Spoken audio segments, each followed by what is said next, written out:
नमस्कार विद्यार्थी व पालक मित्रांनो, मी ऋषिकेश कुलकर्णी आपल्या सर्वांचं व्हायब्रंट ॲडमिशन गायडन्स या यूट्यूब चॅनलमध्ये स्वागत करतो. सर्व विद्यार्थी आणि पालकांना महाराष्ट्र स्टेटमधील ॲडमिशन प्रोसेस पुढे केव्हा सुरू होईल अशाबद्दल खूप चिंता वाटत होती. अनेक प्रश्न मनामध्ये होते. रजिस्ट्रेशनसाठीच्या डेट्स खूप पुढे वाढत जात होत्या. लास्ट डेट ही 5 तारीख होती, त्यानंतर 11 जानेवारी करण्यात आली, त्यानंतर 11 ची 17 जानेवारी अशी करण्यात आलेली होती. अशा पद्धतीने हे रजिस्ट्रेशनच्या डेट्स पुढे जात होत्या. मग रजिस्ट्रेशन नंतरची बरीचशी ॲडमिशन प्रोसेस महाराष्ट्रातली बाकी आहे. म्हणजे ऑप्शन फॉर्म केव्हा सुरू होतील, त्यानंतर कॅप राऊंड केव्हा सुरू होतील, मग ॲडमिशन प्रोसेस कशी होईल, राऊंड्स केव्हापर्यंत संपतील आणि अकॅडमिक सेशन पुढे केव्हा सुरू होईल, असे अनेक प्रश्न विद्यार्थी आणि पालकांच्या मनात आहेत. 2 ते 3 दिवसापूर्वी ऑल इंडियातला देखील टाइम टेबल आलेला आहे. मग महाराष्ट्र स्टेटमधला टाइम टेबल केव्हा येईल याची सर्व विद्यार्थी वाट पाहत होते. त्याच्यामुळे सर्व विद्यार्थ्यांनी पालकांसाठी एक अत्यंत आनंदाची गोष्ट आहे की महाराष्ट्र स्टेटकडून एक आज नवीन नोटीस जाहीर करण्यात आलेली आहे. ही नोटीस एकदम कशा रिलेटेड असू शकणार आहे, तर या नोटीसमध्ये एक्झॅक्टली काय काय गोष्टी सांगितलेल्या आहेत तर आपण आजच्या या व्हिडिओमध्ये ते पाहणार आहेत. थोडक्यामध्ये सांगतो की त्याच्यामध्ये त्यांनी टाइम टेबल दिलेला आहे, पुढचे कॅप राऊंड्स केव्हा सुरू होतील, त्यानंतर त्यांच्या महत्त्वाच्या डेट्स काय आहेत, त्यानंतर प्रेफरन्स फॉर्म कशा पद्धतीने सुरू होईल, त्यानंतर रिटेन्शन फॉर्म कशा पद्धतीने असू शकतो, असे अनेक प्रश्न आणि त्याची उत्तरे या नोटीसमधून आपल्याला भेटणार आहेत. तर आपण एक्झॅक्टली पाहणार आहेत या नोटीसमधल्या महत्त्वाच्या गोष्टी काय आहेत आणि महत्त्वाचे इम्पॉर्टंट डेट्स जे म्हणतो आपण ते एक्झॅक्टली कशा प्रकारे असणार आहेत हे आपण आता एक स्टेप बाय स्टेप पाहणार आहेत मित्रांनो. आता ही नोटीस आहे, ही महाराष्ट्र सीईटी सेल ही जी ऑफिशियल वेबसाईट आहे ॲडमिशन प्रोसेससाठीची, याच्यावर नोटीस आलेली आहे. नोटीस नंबर 9 आहे. सर्व विद्यार्थ्यांनी पालकांना आपण तर व्हायब्रंटच्या ग्रुपमध्ये शेअर करणार आहेत आणि पब्लिकली देखील आपण यूट्यूबच्या माध्यमातून विद्यार्थ्यांसाठी सांगत आहेत. तर एक्झॅक्टली काय सांगितले पहा. एक कॅप म्हणजे काय, तर सेंट्रलाइज ॲडमिशन प्रोसेस, त्याला म्हणतात कॅप राऊंड्स. तर हे admission process for health science courses कशासाठी आहे, MBBS, BDS, BMS, BHMS, BUMS, BPTH, BOTH, BASLP, BP&O आणि BSc नर्सिंग ह्याच्यासाठीची ही नोटीस आहे. परंतु कॅप राऊंड कशासाठी सुरू होणार आहे, तर महत्त्वाचं आहे हे कॅप राऊंड सध्या फक्त MBBS आणि BDS ह्या 2 कोर्सेससाठी सुरू होणार आहेत. तर त्याच्यामध्ये दिलेले त्यांनी cap round first round for MBBS BDS course only, म्हणजे त्याच्यासाठी सुरू होणार. त्यानंतर हळूहळू BMS BHMS साठी सुरू होईल, त्याचा देखील टाइम टेबल पुढे येत राहील. आता as per the notice it was inform that the schedule for provisional merit list and CAP rounds will be declared in due courses. This office has decided to conduct a CAP process as for the schedule given below. आता CAP प्रोसेसनुसार काय दिलेलं आहे time table बघा. तर सर्वप्रथम त्यांनी सांगितलेलं आहे की publication of general list of registered candidates of phase 1, phase 2 and phase 3 for MBBS BDS up to BSc nursing. म्हणजे जे विद्यार्थ्यांनी रजिस्ट्रेशन केलेले आजच्या तारखेपर्यंत, म्हणजे 17 तारीख ही आजची लास्ट डेट आहे रजिस्ट्रेशन करण्यासाठी. 5 तारखेपर्यंत ज्या विद्यार्थ्यांनी रजिस्ट्रेशन केलेले, आपण फक्त हे महाराष्ट्र स्टेटबद्दल बोलत आहेत. 5 तारखेपर्यंत ज्या विद्यार्थ्यांनी रजिस्ट्रेशन केले त्यांच्यासाठी फेज 1 होता. त्यानंतर 11 तारखेपर्यंत एक डेट वाढवण्यात आलेली होती, त्याच्यासाठी फेज 2 होता. त्यानंतर 11 पासून 17 तारखेपर्यंत एक डेट अजून रजिस्ट्रेशन साठी करण्यात आलेली होती, त्याला म्हणतात फेज 3. अशा तिन्ही फेज साठीचे जनरल लिस्ट पब्लिकेशन केव्हा होणार आहे, तर 19 जानेवारीला दुपारी 3च्या नंतर ह्या ऑफिशियल साईटवर ही लिस्ट येणार आहे. ह्या जनरल लिस्टमध्ये काय असणार आहे, तर तिन्ही फेज मधल्या विद्यार्थ्यांनी जे रजिस्ट्रेशन केलेले आहे अशा प्रत्येक विद्यार्थ्यांचं नाव त्या लिस्टमध्ये येणार आहे. त्याला म्हटलं जातं जनरल लिस्ट. म्हणजे कोण कोण विद्यार्थ्यांनी रजिस्ट्रेशन केलंय त्याला म्हणतात जनरल लिस्ट. त्यानंतर महत्त्वाचं काय असणार आहे, प्रोव्हिजनल मेरिट लिस्ट. म्हणजे तुमचं SML रँक मेरिट लिस्ट काय आहे, तर ते केव्हा येणार आहे, तर पुढील टेबलमध्ये सांगितलंय publication of provisional merit list for all courses. सर्व कोर्सेससाठी पब्लिकेशन होणार त्या मेरिट लिस्ट. तर ते देखील 19 तारखेला संध्याकाळी 6च्या पुढे जाहीर करण्यात येणार आहे. दुपारी 19 तारखेला दुपारी 3 नंतर जनरल लिस्ट येईल. त्यानंतर SML लिस्ट केव्हा येणार आहे, तर 19 तारखेला संध्याकाळी 6च्या पुढे येणार आहे. त्यानंतर publication of seat matrix for MBBS BDS courses only. म्हणजे फक्त सीट मॅट्रिक्स येणार आहे. म्हणजे कोणत्या कॉलेजसाठी, गव्हर्नमेंट प्रायव्हेट कॉलेजसाठी सीट मॅट्रिक्स प्रत्येक कॅटेगरीनुसार कशा पद्धतीने असणार आहे, हे दरवर्षी सीट मॅट्रिक्स येत असतं. हे सीट मॅट्रिक्स केव्हा येणार आहे, तर हे सीट मॅट्रिक्स 20 जानेवारीला येणार आहे. संध्याकाळी 8च्या पुढे हे सीट मॅट्रिक्स येईल. फक्त कोणत्या कोर्सेससाठी, MBBS आणि BDS साठी येणार आहे. BMS वगैरे याच्यामध्ये नाहीये सध्या. त्यानंतर महत्त्वाचं काय आहे, ऑनलाईन प्रिफरन्सेस चॉईसेस त्यालाच म्हणतात, filling process for MBBS BDS courses only. म्हणजे ऑनलाईन जे आपल्याला चॉईसेस द्यायचे आहेत, कॉलेजचे ऑप्शन्स द्यायचे आहेत, हे एक्झॅक्टली 21 जानेवारीला सुरू होणार आहे. 21 जानेवारी ते 28 जानेवारी रात्री 12 वाजेपर्यंत असणार आहे. 28 तारखेपर्यंत म्हणजे 21 तारखेपासून 28 तारखेपर्यंत आपल्याला कॅप राऊंड 1 म्हणजे पहिल्या राऊंडसाठी MBBS आणि BDS या दोनच कोर्सेसचे ऑप्शन देता येणार आहेत. म्हणजे तुम्हाला चॉईसेस देता येणार आहेत. रजिस्ट्रेशन तर आपण सर्व कोर्सेससाठी केलेलं आहे. रजिस्ट्रेशन नंतर आपल्याला कॉलेजचे चॉईसेस द्यावे लागतात. हे चॉईसेस फक्त MBBS आणि BDS साठी 21 जानेवारीपासून ते 28 जानेवारीपर्यंत असणार आहे. भरपूर वेळ दिलेला आहे, त्यामुळे विद्यार्थ्यांनी अजिबात घाई करायची नाही. आपल्याला जवळपास 7 ते 8 दिवस भेटलेले आहेत. अगदी आरामामध्ये चॉईसेस सर्व देऊन होतात, त्याच्यामुळे कोणत्याही विद्यार्थ्यांनी घाई जास्त करायची नाहीये. याच्या रिलेटेड महत्त्वाच्या गोष्टी तुम्हाला मी व्हिडिओच्या शेवटी अगदी सांगणार आहे, कशा पद्धतीने चॉईसेस वगैरे महत्त्वाचे असतात ते. त्यानंतर आता आपण चॉईसेस पण दिलेले आहेत. चॉईसेस दिल्यानंतर काय होत असतं, रिझल्ट लागतो त्याचा. मग रिझल्टची डेट काय आहे, declaration of selection list of first cap round for MBBS BDS courses 31 जानेवारी. 31 जानेवारीला संध्याकाळी 5:04 पुढे आपल्याला पहिली सिलेक्शन लिस्ट कॅप राऊंड 1चे रिझल्ट आपल्याला 31 तारखेला कळेल. त्यानंतर आता त्या लिस्ट नंतर आपल्याला ज्या विद्यार्थ्यांना कॉलेज भेटलेलं आहे, MBBS भेटेल किंवा BDS जे काही आपण ऑप्शन देणार त्याच्यानुसार जे तुम्हाला सिलेक्शन लिस्टमध्ये जर नाव असेल, तुम्हाला एखादं कॉलेज अलाउड झालं असेल, तर त्या कॉलेजला जाऊन तुम्हाला ऍडमिशन घ्यावं लागतं. त्याच्यासाठी बघा काय सांगितलंय, physical joining to the selected college as per the allotment of first cap round MBBS BDS courses only. म्हणजे केव्हापर्यंत जाता येतं, 1 फेब्रुवारी पासून ते 7 फेब्रुवारी पर्यंत, जवळपास 1 तारखेपासून 7 तारखे म्हणजे हे 8 दिवस तुम्हाला जॉईन करता येतं ऍडमिशन घ्यायला. महत्वाचं काय सांगितलं, फिजिकल जॉईनिंग म्हणजे विद्यार्थ्याला स्वतः फिजिकली तिथं जावं लागतं आणि ऍडमिशन घ्यावं लागतं. ऍडमिशन घेताना काय महत्वाचं लागतं ते देखील मी तुम्हाला सांगणार आहे. म्हणजे ऍडमिशन घ्यायला आपल्याला 7 दिवस दिलेले आहेत, 1 फेब्रुवारी पासून 7 फेब्रुवारी पर्यंत. त्यानंतर पुढचं महत्वाचं काय, filling of status retention form to the selected colleges as per the allotment. मग रिटेन्शन फॉर्म काय असतो ते देखील मी तुम्हाला सांगतो.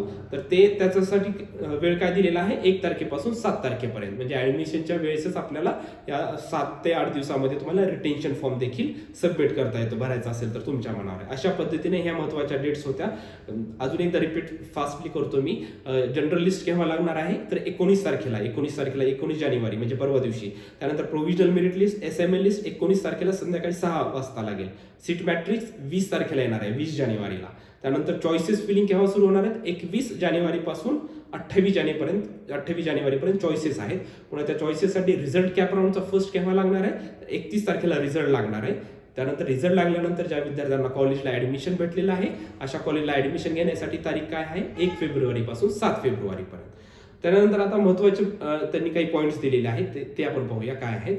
For ensuring faithful obedience of the time schedule and also keeping in the view of limited time available for conducting counseling, all participating institute colleges are directed to treat all Saturdays and Sundays and gazette holidays as working days. महत्वाचं आहे, त्यांनी काय सांगितलेलं आहे, admission प्रोसेसला already delete झालेला आहे. सर्व गोष्टी लक्षात घेता सर्व कॉलेजेसला आणि इन्स्टिट्यूट्सला असं सांगण्यात येते की प्रत्येक सॅटर्डे असू द्या किंवा संडे असू द्या, तो वर्किंग डेज पकडला जाईल आणि त्यावेळेस कॉलेज सुरू राहील.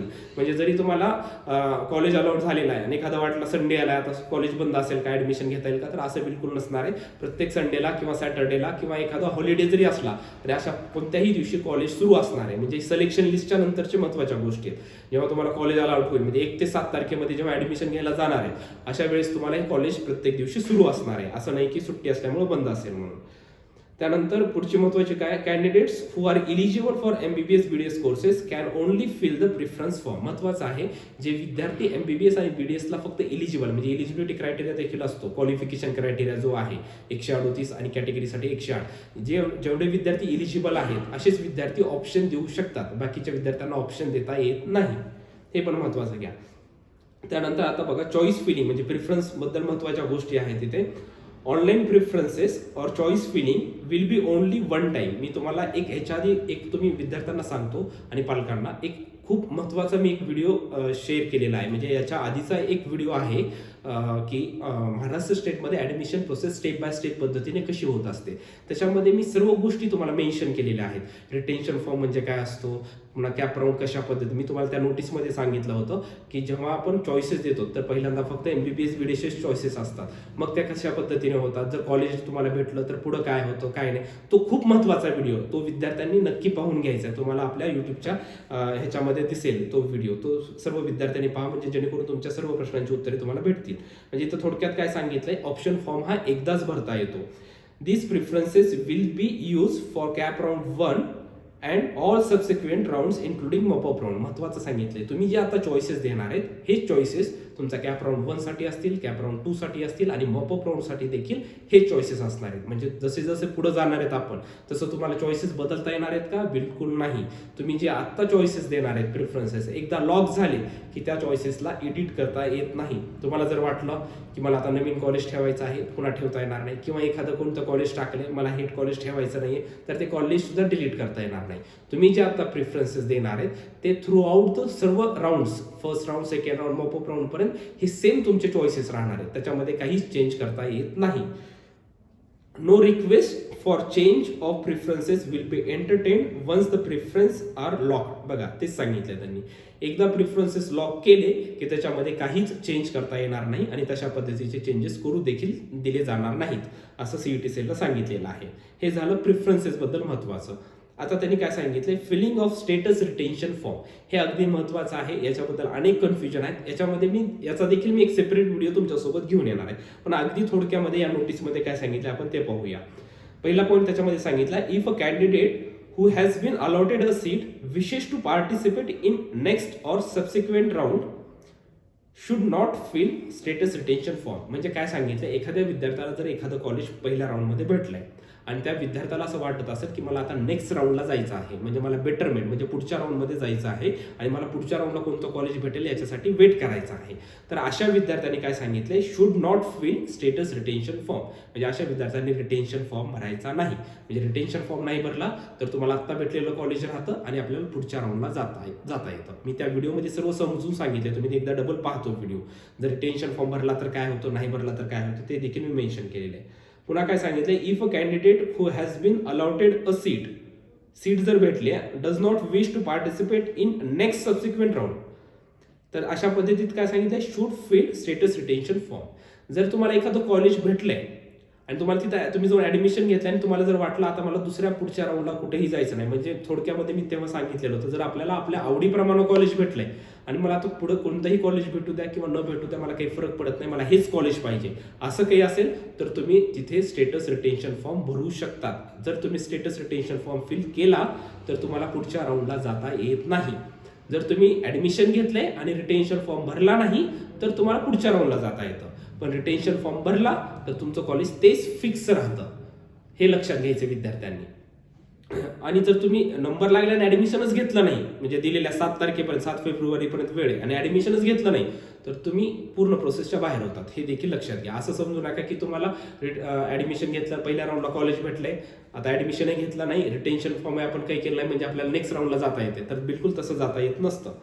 त्यानंतर महत्त्वाचं काय सांगितलंय बघा, the schedule for the filling of status retention form is a choice of candidate. ही चॉईस आहे विद्यार्थ्याची, फॉर्म भरायचा, रिटेन्शन फॉर्म भरायचा किंवा नाही, ही विद्यार्थ्याची सेपरेट चॉईस आहे. Institute colleges should not force candidate to fill status retention form. Institute किंवा कोणतंही कॉलेज विद्यार्थ्याला फोर्स करू शकत नाही की तुम्ही रिटेन्शन फॉर्म भराच म्हणून, आणि असं होत पण नसतं. काही BMS कॉलेज किंवा BHMS कॉलेजच्या बाबतीत आम्ही पाहिलेलं आहे की विद्यार्थ्याला सांगितलं जातं, किंवा BDSच्या बाबतीत पण घडतं असं की तुम्ही आता रिटेन्शन फॉर्म भरून टाका, रिटेन्शन फॉर्म भरून टाका, असे काहीतरी मिसगायडन्स करून तर करत असतं. परंतु ही विद्यार्थ्याची सेपरेट चॉईस आहे. रिटेन्शन फॉर्म भरला तर तेच कॉलेज फिक्स राहतं, जरी तुम्हाला वर चांगलं कॉलेजला जायचं असेल तर जाता येत नाही. रिटेन्शन फॉर्म नाही भरला तर आपल्याला ते कॉलेज राहतं आणि पुढच्या कॉलेजला जाता येतं. जर पुढच्या कॉलेजला दुसरं कॉलेज भेटलं राऊंडमध्ये तर आधीचं कॉलेज जात असतं, हे लक्षात घ्यायचं आहे. जर सेकंड राऊंडला काहीच नाही चॉईस भेटली तर आधीचं कॉलेज आपल्या हातात राहत असतं. अशा पद्धतीनं हे आहे. The schedule of second and subsequent rounds for MBBS BDS courses will be declared in due courses. म्हणजे आता जो कॅप राऊंड सेकंड आहे हा तर 7 फेब्रुवारीच्या पुढेच होणार आहे नक्कीच, कारण की 7 फेब्रुवारीपर्यंत फक्त कॅप राऊंड 1चं सर्व आहे. सेकंड राऊंड हा नंतरच सुरू होईल, तर त्याच्याबद्दलच्या डेट नंतर दिल्या जातील असं सांगितलंय. आणि महत्त्वाचा एक शेवटचा पॉईंट काय, the schedule for BMS, BHMS, BUMS, BPTH, BOTH, BASLP, BPO and BSc nursing will be declared in due courses. म्हणजे याच्यासाठीचा जो चॉईस फिलिंग रजिस्ट्रेशन तर संपलेले आहे, पण आता BMS, BHMS up to BSc nursing पर्यंत विद्यार्थ्यांना चॉईसेस द्यावे लागतील. त्याच्यानंतर त्यांचे देखील असे राऊंड होतील, तर याचा टाइम टेबल हे पुढे त्यांनी देणार आहे. अशा महत्त्वाच्या सर्व गोष्टी ह्या आजच्या या नोटीसमध्ये पाहिलेल्या आहेत. तर आता विद्यार्थ्यांसाठी महत्त्वाच्या आणि पालकांसाठी महत्त्वाच्या गोष्टी काय आहेत, तर महत्त्वाचं असं आहे की आता लिस्ट येईल, SML रँक येतील. SML रँक आल्यानंतर आपल्याला सीट मॅट्रिक्स देखील कळेल. सीट मॅट्रिक्स कळाल्यानंतर महत्त्वाचं आहे चॉईस फिलिंग, प्रिफरन्स फॉर्म भरणं. तर हे प्रिफरन्स फॉर्म भरण्यासाठी भरपूर वेळ भेटलेला आहे. 21 तारखेपासून 28 तारखेपर्यंत वेळ आहे. अगदी थोडक्यात सांगतो, प्रिफरन्स फॉर्ममध्ये आपल्याला कॉलेजेसचे कोड टाकायचे असतात. 1101 एखाद्या इन्स्टिट्यूटचा कोड असतो, 1202 मी तुम्हाला ते देखील दाखवेन, असे कोड असतात. हा ऑप्शन जरी तुम्हाला वाटलं महाराष्ट्रातले संपूर्ण गव्हर्नमेंट MBBS, महाराष्ट्रातले संपूर्ण प्रायव्हेट MBBS, गव्हर्नमेंट BDS आणि प्रायव्हेट BDS ह्या सर्व चॉईसेस जरी तुम्हाला टाकायच्या असतील, तरी हे चॉईसेस फिल करायला फक्त 10 ते 15 मिनिट लागतात. खूप झालं, 5 मिनिट खूप लागतात. असं नाही की तुम्हाला कोणता फॉर्म भरायचा आहे, फक्त जे 4 डिजिट असतात, 1101, 1202 असे फक्त कोड टाकायचे असतात. हे भरायला फक्त 5 ते 10 मिनिट लागतात. जरी तुम्हाला सर्व कॉलेज ठेवायचे असतील तर 5 ते 10 मिनिट लागतात. त्याच्यामुळे विद्यार्थ्यांनी हे भरण्यासाठी बिलकुल काही करायची नाहीये. अगदी शांत पद्धतीने ऑप्शन फॉर्म भरायचा आहे. कारण का सांगतोय असं, की तुम्हाला एकदा समजा तुम्हाला आता असं वाटत असेल की मला आता MBBSचे फक्त चॉईसेस ठेवायचे आहेत, BDSचे चॉईसेस ठेवायचे नाही, आणि तुम्ही फक्त MBBSचे चॉईसेस ठेवले आणि तुम्ही ऑप्शन लॉक केले. तुम्हाला नोटीसमध्ये सांगितलं एकदा लॉक जर केलं तर तुम्हाला ते एडिट करता येत नाही. मग ते तुमच्या कॅप राऊंड 1, कॅप राऊंड 2 आणि मॉपअप राऊंड पर्यंत सेम चॉईसेस राहतात. अगदी स्पॉट राऊंडलाच तुम्हाला तेव्हा चान्सेस असतात जिथं जागा अवेलेबल आहे तिथे ऍडमिशन घेण्यासाठी. परंतु महत्त्वाचं कसं आहे, लॉक झाल्यानंतर काही करता येत नाही. त्याच्यासाठी अगदी पहिल्यांदा काळजीपूर्वक पाहायचं आहे. आम्ही तर प्रत्येक कॉलेजचे फी स्ट्रक्चर प्रत्येक कॅटेगरीनुसार सेंड केलेलं आहे. विद्यार्थ्यांनी ते पण लक्षात घ्यायचं, कारण की काही जणांचं असं असतं की एखाद्या कॉलेजची फीस जास्त असेल तर ते कॉलेज ठेवायचं नसतं, तर मग ते कॉलेज ठेवायचं का नाही हे आधीच पाहायचं. किंवा काय होतं, मी जसं तुम्हाला सांगितलं फक्त MBBSचे चॉईसेस ठेवलात, लॉक केलात आणि कॅप राऊंड 1चा रिझल्ट लागला. रिझल्ट लागल्यानंतर आपल्या मित्राने किंवा मैत्रिणीने एखादं BDSचं पण दिलेलं असतं. मार्क्स सेम जरी असतील तुम्हाला एखाद्या वेळेस, पण सोबतचे जे कलिग्स असतात त्यांनी कोणतरी BDSचं ऑप्शन दिलेलं असतं. मग त्या अशा विद्यार्थ्याला BDSला ऍडमिशन भेटतं. मग तेव्हा विद्यार्थ्याला वाटतं माझ्या फ्रेंडला BDS भेटलेलं आहे, आता मी BDS ठेवायला पाहिजे होतं, मग आता आपण सेकंड राऊंडला BDS पण ऍड करू. तर तसं करता येतं का, तर बिलकुल करता येत नाही.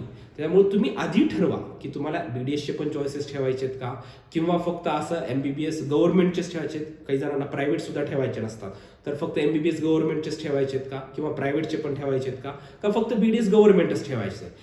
दुसरे रूल तर मी तुम्हाला आधीच्या व्हिडिओमध्ये सर्व सांगितलेले आहेत. एखाद्या कॉलेजला जर नंबर लागला तर तिथं जाऊन ऍडमिशन घ्यावंच लागतं. म्हणजे BDSला नंबर लागला तर जाऊन तुम्हाला ऍडमिशन घेणं गरजेचं आहे, नाहीतर तुम्ही प्रोसेसच्या बाहेर होतात.